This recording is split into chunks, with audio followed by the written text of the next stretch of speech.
I'm a lover of music.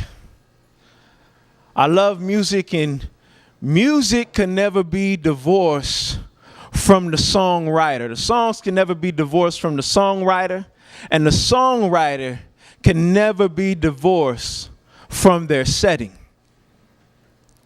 The songwriter comes with fears, with hopes, with loves, with aspirations. And they set it to music, and these fears and hopes and experiences come from the setting that the songwriter has been placed in. Let me give you an example. You ever heard of the song by Sting, Every Breath You Take? Every breath you take. You've heard the song before, and a lot of you may think that it's a very romantic, heartwarming song, but if you know the setting of the songwriter, Sting was not writing a romantic song. Sting was writing a song about stalking his wife. Every breath you take, every move you make, I'll be watching you.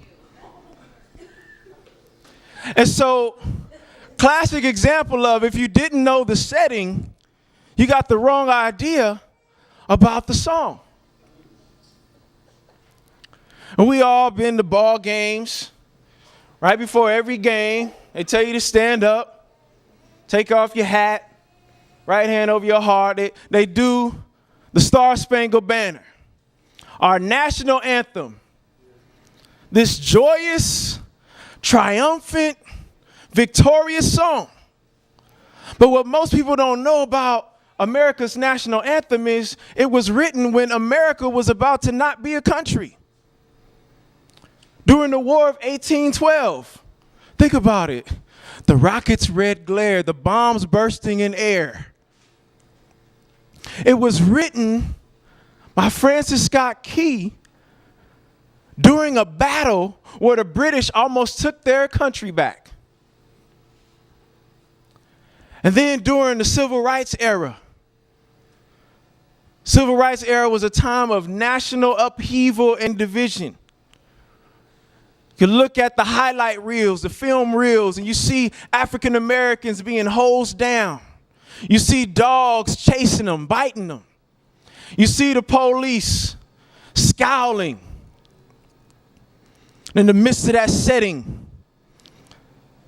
they sung this song, "We Shall Overcome Someday." Songs like that are songs of trust. And I want to talk to you today about singing a song of trust. Right now we're in the midst of an economic crisis. Most of us have been born in prosperity. We don't know about an economic crisis. We face an ongoing war on terror. It's like every time you turn on the news, there's a new group. It's like, oh, we won against those guys, and then somebody else pops up. We won against those guys, and then somebody else pops up. Living in a time of crisis, of instability, of uncertainty. And that's when you need to learn how to trust God. And those are things around us, national things, big time things, but we all need to learn how to trust God even in our personal lives. Many of us are in debt. You need to learn how to sing a song of trust when you're in debt.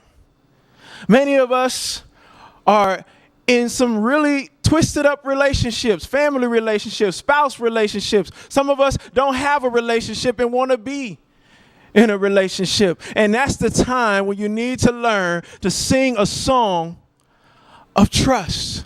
Many of us fall prey to addictions and habits. The food becomes too tempting, or the sex becomes too tempting, or the cigarette becomes too tempting, or even The video games become too tempting. You don't know how to give it up. You don't know how to shake it. But that's when you need to trust in God. I want you to turn to your neighbor and tell them, everything is crazy around me. And I want you to turn to your other neighbor and tell them, but I'm singing a song of trust.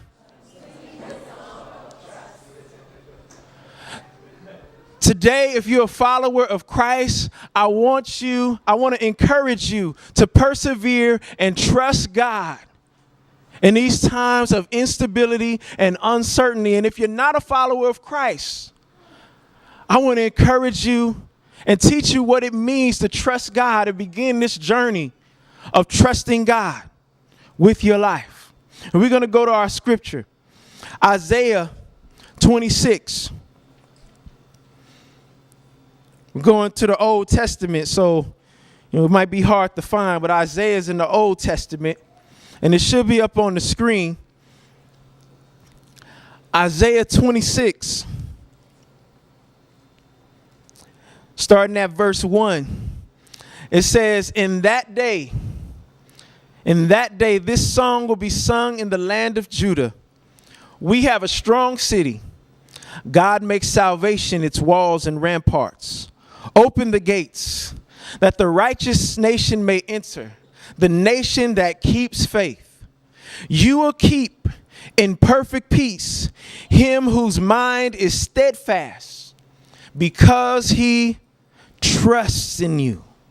Trust in the Lord forever, for the Lord is the rock eternal. He humbles those who dwell on high. He lays the lofty city low. He levels it to the ground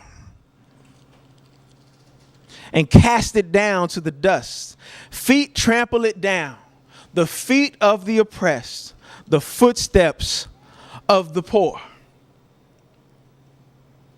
We're going to begin going through the Old Testament. I believe it's important for us to go to the Old Testament because if there's no Old Testament, there's no New Testament. And this Isaiah is a prophetic book, a book written by one of the prophets. And it's important. There's two things you need to learn and understand when you're reading a prophetic book. The first thing is when you say prophet, we're not talking about Nostradamus or the psychic hotline.